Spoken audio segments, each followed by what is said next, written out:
इसके अलावा एडेनोमायोसिस अगर किसी फीमेल को है तो उस कंडीशन में वो इजीली कंसीव कर सकती है? कंसेप्शन नहीं हो रहा, हमें बाकी चीज़ें रूल आउट करनी है, जैसे कि उसकी ट्यूब्स खुली हैं, स्पर्म काउंट नॉर्मल है, ओवरीज में एग सही बन रहे हैं, एएमएच वैल्यूज़ नॉर्मल है, हार्मोनल वैल्यूज़ नॉर्मल है, यूट्रस का जो कैविटी है उसके अंदर कोई एबनॉर्मेलिटी तो नहीं है।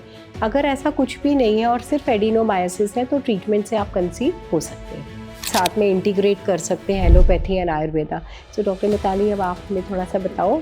हमारे यहाँ पे इंटीग्रेटेड सिस्टम फॉलो होता है, तो सबसे पहले तो ये जानना ज़रूरी है इंटीग्रेटेड सिस्टम और हॉलिस्टिक ट्रीटमेंट की जो हम बात करते हैं वो क्या होता है, जिसमें आपके पास आयुर्वेदा भी है, एलोपैथी भी है, नेचुरोपैथी भी है, पंचकर्मा प्रोसीजर्स भी हैं, होम्योपैथी भी है। तो पेशेंट के लिए जिस टाइम पे जो चीज़ बेस्ट है हम पेशेंट को वो प्रोवाइड करते हैं।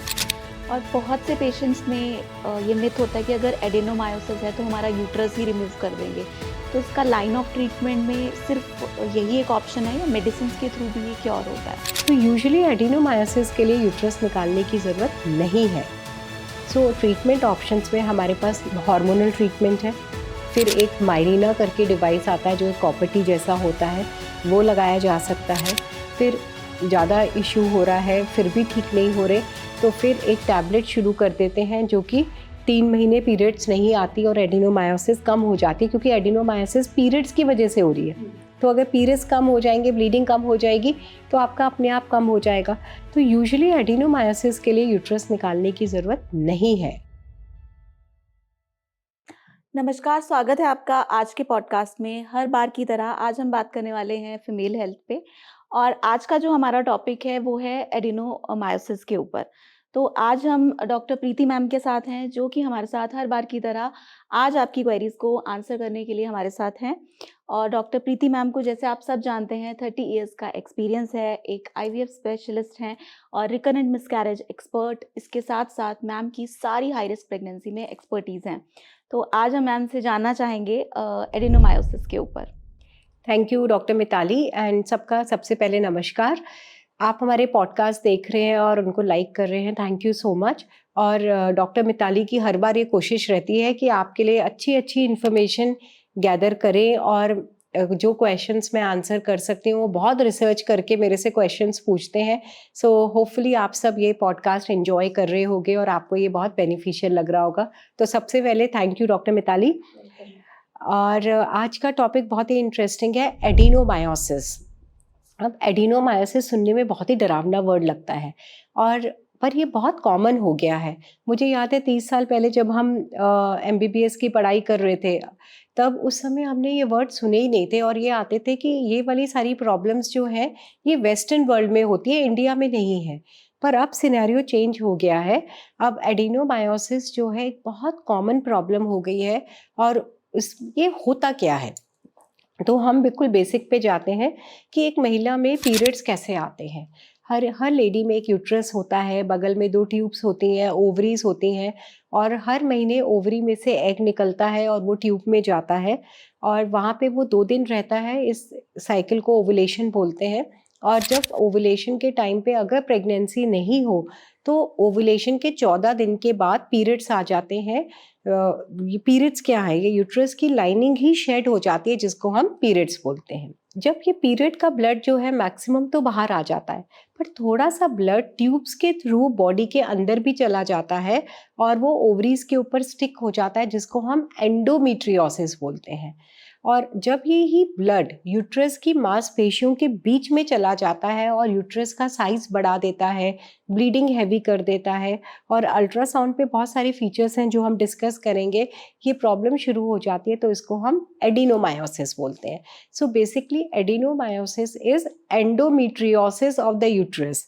मतलब कि आपके यूट्रस की मांसपेशियों के बीच में आपका मेंस्ट्रुअल ब्लड और लाइनिंग इकट्ठी हो जाती है और वहाँ पे कुछ चेंजेस कर देती है जिसको हम एडिनोमायोसिस बोलते हैं। मैम एडिनोमायोसिस के साथ बहुत सारी फीमेल्स होती हैं जो हैवी पीरियड्स के साथ आती हैं, तो और कौन-कौन से सिम्पटम्स हैं? कैसे हम जान सकते हैं कि पॉसिबिलिटी है हमें एडिनोमायोसिस हो?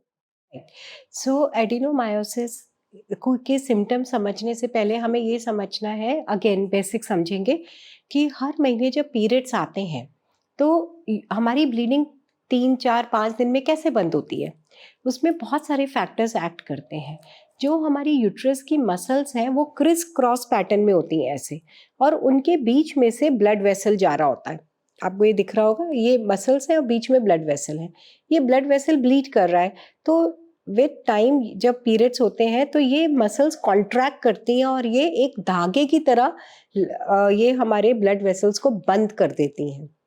सो इनको हम बोलते हैं फिजियोलॉजिकल लिगेचर्स, मतलब फिजियोलॉजिकल धागा कि मसल्स ने कॉम्प्रेस कर दिया और हमारी ब्लीडिंग बंद हो गई। अब आप इमेजिन करो इन मसल्स के बीच में ब्लड इकट्ठा है, तो वो इतना डायलेट हो गए, तो वो कॉम्प्रेस करके ब्लड वेसल्स की ब्लीडिंग बंद ही नहीं कर पाएंगे, तो उसकी वजह से पीरियड्स बहुत हैवी हो जाते हैं, क्लॉट्स आने शुरू हो जाते हैं। दूसरा, जब इतना हैवी पीरियड आता है, यूट्रस बहुत जोर से कॉन्ट्रैक्ट करता है, तो बहुत सीवियर पेन होता है जो बैक में और थाइस में जाता है। थर्ड, एडिनोमायोसिस की वजह से यूट्रस का साइज बहुत बड़ा होने लगता है और कंसेप्शन में भी, प्रेगनेंसी होने में भी प्रॉब्लम होती है। सो ये आमतौर पे सिम्टम्स होते हैं एडिनोमायोसिस के। मैम, एडिनोमायोसिस किस एज ग्रुप में ज़्यादा कॉमन देखने में मिलता है?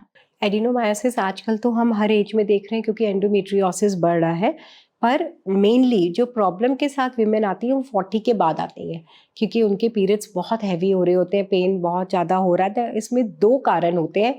एडिनोमायोसिस तो एक कारण होता ही है, साथ में उनके हार्मोनल इम्बैलेंस भी हो जाते हैं, तो दोनों चीज़ों की वजह से ब्लीडिंग बहुत ज़्यादा हो जाती है। फिर जब वो अल्ट्रासाउंड कराने जाते हैं तो उसमें हार्मोनल इम्बैलेंस तो पिकअप नहीं हो सकता अल्ट्रासाउंड पे, तो वो फीचर्स देख के उसमें लिख देते हैं adenomyosis in the uterus, and patient को लगता है कि सिर्फ एडिनोमायोसिस से हैवी ब्लीडिंग हो रही है। और मैम, एडिनोमायोसिस के क्या-क्या रिस्क्स हो सकते हैं अगर हम इसे सही टाइम पे ट्रीट ना करें? राइट। सो एडिनोमायोसिस का एक और बहुत इंपॉर्टेंट अल्ट्रासाउंड फाइंडिंग है, दैट इज लाइक इससे कंफ्यूजन होता है फाइब्रॉइड का। कई बार जब आपकी बहुत हैवी ब्लीडिंग होती है, आप अल्ट्रासाउंड कराने जाते हो और वो बोलते हैं कि फाइब्रॉइड्स हैं यूट्रस में, तो जो फाइब्रॉइड, रसौली और एडिनोमायोसिस में भी मसल्स बहुत ज़्यादा गोल गोल फॉर्म में ग्रो कर जाती हैं, तो दोनों तकरीबन एक से दिखते हैं। सो नॉर्मली अगर बहुत हैवी ब्लीडिंग हो रही होती है तो वो फाइब्रॉइड नहीं होता, वो एडिनोमायोमा होता है। सो ये डिफरेंशिएट करना बहुत ज़रूरी है, क्योंकि अगर आप फाइब्रॉइड समझ के उसकी सर्जरी कराते हो और वो एडिनोमायोमा निकलता है, तो कई बार यूट्रस को भी निकालना पड़ सकता है, क्योंकि एडिनोमायोमा की सर्जरी इतनी आसान नहीं होती जितनी फाइब्रॉइड की सर्जरी होती है। ये बहुत इंपॉर्टेंट है कि जो आपका अल्ट्रासाउंड कर रहा है और जो गायनेकोलॉजिस्ट आपको देख रहा है, वो दोनों चीज़ों में डिफरेंशिएट कर पाए, जिससे कि डायग्नोसिस सही बने। एडिनोमायोमा का ट्रीटमेंट डिफरेंट है और फाइब्रॉइड का ट्रीटमेंट डिफरेंट है, तो प्रॉपर डायग्नोसिस होना बहुत ज़रूरी है। और मैम, एडिनोमायोसिस हमेशा इनफर्टिलिटी कॉज़ करते हैं या कुछ रेयर केसेस में ऐसा होता है? एडिनोमायोमास, फाइब्रॉइड, ये यूजुअली इनफर्टिलिटी नहीं करते हैं। एडिनोमायोमा के साथ इनफर्टिलिटी बहुत देखी जाती है। Why? Because adenomyosis and endometriosis are same. तो जिनको एडिनोमायोसिस होगा उनको ओवरीज में एंडोमेट्रियोसिस भी होगा, तो उनके ओवरीज में एग ठीक से नहीं बनेंगे या एंडोमेट्रियोटिक सिस्ट होंगे। दूसरा, एंडोमेट्रियोसिस से पेट में दर्द बहुत होता है, ट्यूब्स ब्लॉक होने के डर होते हैं, तो ये सब कुछ कंबाइन करके इनफर्टिलिटी बहुत देखी जाती है। और बहुत से पेशेंट्स में ये मिथ होता है कि अगर एडिनोमायोसिस है तो हमारा यूट्रस ही रिमूव कर देंगे। तो इसका लाइन ऑफ ट्रीटमेंट में सिर्फ यही एक ऑप्शन है या मेडिसिन्स के थ्रू भी ये क्योर होता है? एडिनोमायोसिस के लिए यूट्रस रिमूव करने की ज़्यादातर ज़रूरत नहीं है। सो ट्रीटमेंट ऑप्शंस में हमारे पास हार्मोनल ट्रीटमेंट है, फिर एक मायरीना करके डिवाइस आता है जो एक कॉपर टी जैसा होता है, वो लगाया जा सकता है। फिर अगर ज़्यादा इशू हो रहा है फिर भी ठीक नहीं हो रहे, तो फिर एक टैबलेट शुरू कर देते हैं जो कि 3 महीने पीरियड्स नहीं आती और एडिनोमायोसिस कम हो जाती है, क्योंकि एडिनोमायोसिस पीरियड्स की वजह से हो रही है। तो अगर पीरियड्स कम हो जाएंगे, ब्लीडिंग कम हो जाएगी, तो आपका अपने आप कम हो जाएगा। तो यूजुअली एडिनोमायोसिस के लिए यूट्रस निकालने की ज़रूरत नहीं है।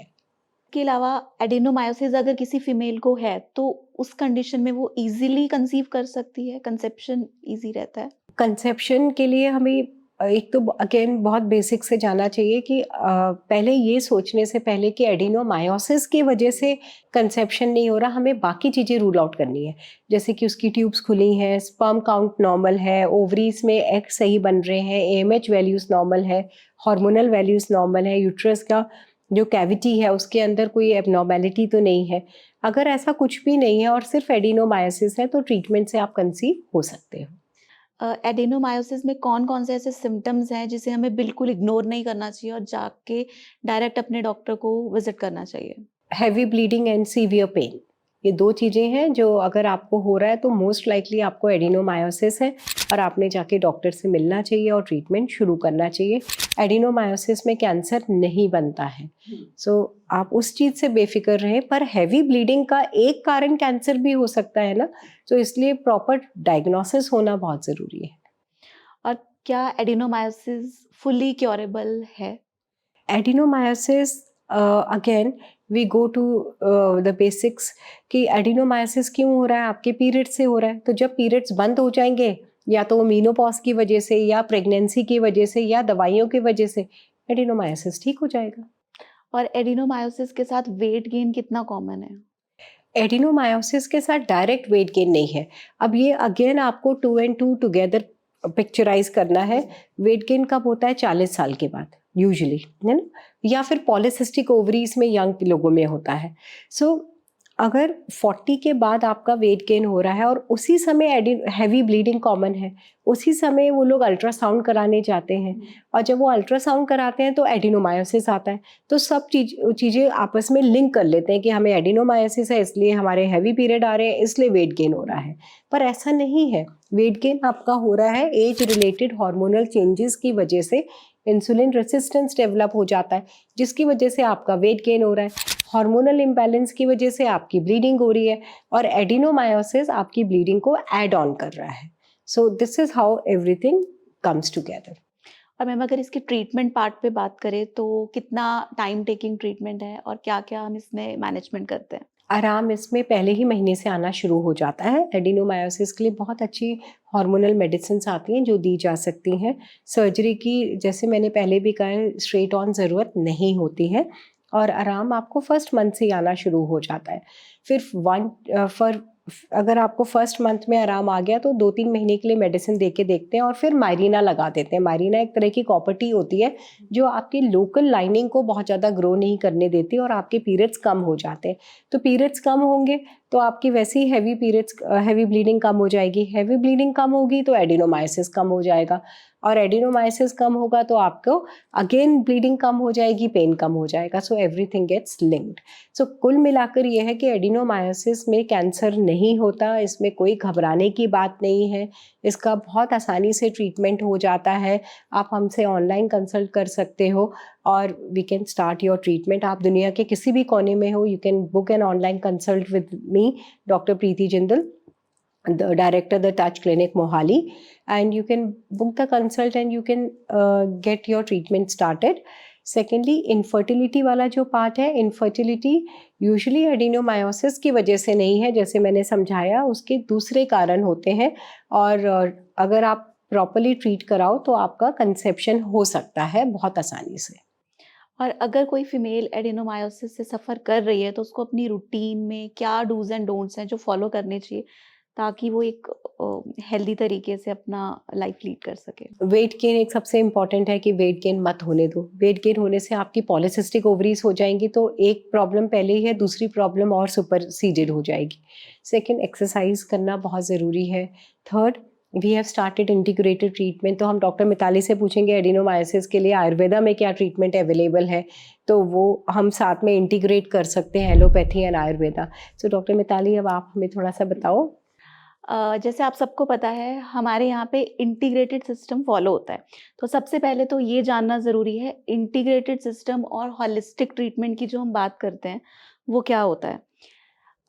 इंटीग्रेटेड सिस्टम में हम पेशेंट को रिलीफ देने के लिए जो भी अपने पास ऑप्शंस हैं वो हर चीज़ पेशेंट को हम प्रोवाइड करवाते हैं, जिसमें आपके पास आयुर्वेदा भी है, एलोपैथी भी है, नेचुरोपैथी भी है, पंचकर्मा प्रोसीजर्स भी हैं, होम्योपैथी भी है। तो पेशेंट के लिए जिस टाइम पे जो चीज़ बेस्ट है हम पेशेंट को वो प्रोवाइड करते हैं। और कोई भी ऐसी पैथी नहीं है जो 100% जिसमें हर चीज़ अवेलेबल हो। तो पेशेंट के लिए जहाँ पे हमें जो चीज़ बेनिफिशियल लगती है, वहाँ पे हम पेशेंट को उस हर चीज़ से रिज़ल्ट देने की कोशिश करते हैं, ताकि पेशेंट को कहीं भी कोई भी 1% भी चांस ऐसा ना रह जाए कि पेशेंट को रिज़ल्ट ना आए। तो हमारे यहाँ पे इंटीग्रेटेड सिस्टम से हम पेशेंट को रिज़ल्ट देने की कोशिश करते हैं। इंटीग्रेटेड सिस्टम से पेशेंट के जो रिज़ल्ट का जो परसेंटेज है, वो काफ़ी ज़्यादा हाई हो जाता है। चाहे हमारे पास इनफर्टिलिटी के पेशेंट्स हैं, चाहे नॉर्मल कोई भी रूटीन के पेशेंट्स हैं। इसके साथ-साथ होलिस्टिक तरीके से भी हम पेशेंट्स को ट्रीट करने की कोशिश करते हैं। तो अभी हमने जाना इंटीग्रेटेड सिस्टम के बारे में, अब हम बात करेंगे होलिस्टिक ट्रीटमेंट के बारे में। होलिस्टिक ट्रीटमेंट में हम काम करते हैं फिज़िकल, सोशल, स्पिरिचुअल वेलबीइंग पे। पेशेंट के जो फिज़िकल सिम्पटम्स हैं उस पे भी काम करते हैं, साथ में पेशेंट के मेंटल सिस्टम, उसके हार्मोनल सिस्टम पे काम करते हैं, काउंसलिंग पोर्शन पे काम करते हैं, उसका स्ट्रेस मैनेजमेंट है उस पे काम करते हैं। तो ओवरऑल पेशेंट को पूरी तरह से हम ट्रीट करने की कोशिश करते हैं। तो जब हम पेशेंट पे हर तरीके से काम करते हैं, हर तरीके से ज़ोर लगाते हैं, तो पेशेंट को रिज़ल्ट जो है वो बहुत जल्दी आता है और लॉन्ग टर्म तक जो रिज़ल्ट्स हैं वो लास्ट भी करते हैं। इसके अलावा बात करें अभी अगर आयुर्वेद की, तो आयुर्वेद में एडिनोमायोसिस के लिए हमारे पास बहुत सारी हर्ब्स हैं, जिनको हम पेशेंट को उनके अकॉर्डिंग प्रोसेस करके देते हैं। जैसे हमारे पास इसमें चंदन है, एक लोध्र आता है वो है, अशोक है, कुमारी है, अश्वगंधा है, ऐसे बहुत से हर्ब्स हैं। इसके अलावा उशीर आता है एक हर्ब। तो उन सारी मेडिसिन्स को हम पेशेंट को मेडिसिनल फॉर्म में खाने के लिए भी देते हैं और उनसे प्रोसेस करके कुछ थेरेपीज़ भी पेशेंट्स को देते हैं। थेरेपीज़ में हम उत्तर बस्ती भी देते हैं, एक विरेचन प्रोसेस होता है, जो कि थेराप्यूटिक परगेशन हम उसमें पेशेंट को करवाते हैं। इसके अलावा वजाइनल डूशिंग भी करते हैं, कुछ स्पेसिफिक हर्ब से। तो ये सारी चीज़ें जब हम स्टार्ट करते हैं, अलॉन्ग विद जो भी हमारे पास अगर एलोपैथिक इंटरवेंशन भी हमें रिक्वायर्ड रहता है, जब सारी चीज़ें एक साथ करते हैं, तो पेशेंट को रिज़ल्ट बहुत जल्दी आता है। Very nice. सो ये हमने देखा कि एडिनोमायोसिस अगर आपको है तो कोई घबराने वाली बात नहीं है, पर इसको ट्रीट करना बहुत ज़रूरी है and it can be treated. There are lots of treatment availables, allopathy में भी है, आयुर्वेदा में भी है, इनको इंटीग्रेट भी किया जा सकता है। तो आप हमें कांटेक्ट कर सकते हो and hopefully we should be able to help you. अगर आपकी कोई भी एडिनोमायोसिस से रिलेटेड कोई भी क्वेरीज हैं, तो आप नीचे इनबॉक्स में अपनी प्रॉब्लम्स शेयर कर सकते हैं। इसके अलावा और भी कोई इनफर्टिलिटी रिलेटेड कोई और प्रॉब्लम्स हैं, कोई भी महिलाओं से संबंधित कोई हार्मोनल प्रॉब्लम्स हैं, कोई पीसीओडी है, कोई भी प्रॉब्लम्स हैं, तो आप अपनी क्वेरीज नीचे दिए गए नंबर्स पे शेयर कर सकते हैं। हमारी टीम आपसे कनेक्ट करके आपकी कंसल्टेशंस बुक करेंगी और कंसल्टेशन पे हम पेशेंट से बात करेंगे और आपको उसका सॉल्यूशन प्रोवाइड करेंगे। एक चीज़ और मैं ऐड करना चाहूँगी कि अगर कोई भी यूट्रस रिमूवल सर्जरी के लिए जा रहा है तो प्लीज़ एक बार ज़रूर कांटेक्ट कर लें और सेकंड ओपिनियन मेरे से ले लें, क्योंकि ज़्यादातर सर्जरीज़ की ज़रूरत नहीं है। मेरे हिसाब से uterus removal surgeries are required basically in cancers, uterine cancer, in prolapse, और या बहुत ही uncontrolled medical management failure for anything. So ज़्यादातर आजकल इतनी अच्छी मेडिसिन्स आ गई हैं और इतनी अच्छे ट्रीटमेंट्स एलोपैथी और आयुर्वेदा में आ गए हैं कि आपको बच्चेदानी निकलवाने की या यूट्रस रिमूव करने की ज़रूरत नहीं है 99% केसेस में। तो अनवांटेड कोई सर्जरीज हमें आइडली नहीं करानी चाहिए अनटिल अनलेस वो कोई एक लाइफ थ्रेटनिंग कंडीशन ना हो। तो अगर आपको भी कुछ ऐसा गाइड किया गया है हिस्टेक्टमी के लिए या यूट्रस रिमूवल के लिए, तो एक बार मैं आपको यही बोलूँगी, एक बार आप सेकंड ओपिनियन ज़रूर लीजिए डॉक्टर प्रीति मैम से। उनकी एक्सपर्टीज़ इस फील्ड में है, तो एक बार सेकंड ओपिनियन ज़रूर लीजिए। उसके बाद जो भी फाइनल अपना प्रोग्नोसिस रहेगा या जो भी फाइनल कॉल रहेगा, उसके अकॉर्डिंग प्रोसीड कीजिए। पर एकदम से सर्जरी की तरफ अभी ना जाके एक बार सेकंड ओपिनियन ज़रूर लीजिए। काफ़ी हद तक चांसेस होंगे कि मेडिसिन से कुछ ना कुछ हम उसमें रिजल्ट अच्छे से दे सकें। अगर आपको यूट्राइन कैंसर है फिर सर्जरी तुरंत करानी है, इसमें कोई डाउट नहीं है। इसके अलावा कोई भी बीमारी है तो उसमें कोई इतनी अर्जेंसी नहीं है कि आप सेकंड ओपिनियन नहीं ले सकते। हो सकता है कि यूट्रस आपका बच जाए। Thank you so much. Thank you. Bar bar abortions होना या फिर अगर आप भी इनफर्टिलिटी से परेशान हो रहे हैं तो अभी आप अपॉइंटमेंट अपनी बुक कर लीजिए हमारे हिम्स हॉस्पिटल पंचकुला की, क्योंकि हर वेडनेसडे को डॉक्टर प्रीति जिंदल जो IVF स्पेशलिस्ट हैं और 30 ईयर से भी ज्यादा का उनको एक्सपीरियंस है, उनसे आप मिलकर अपनी प्रॉब्लम शेयर कर सकते हैं। और अगर बार बार IVF करवाने के बाद भी अगर आपको सक्सेस नहीं मिल रहा है तो डॉक्टर प्रीति जिंदल से तुरंत मिलिए।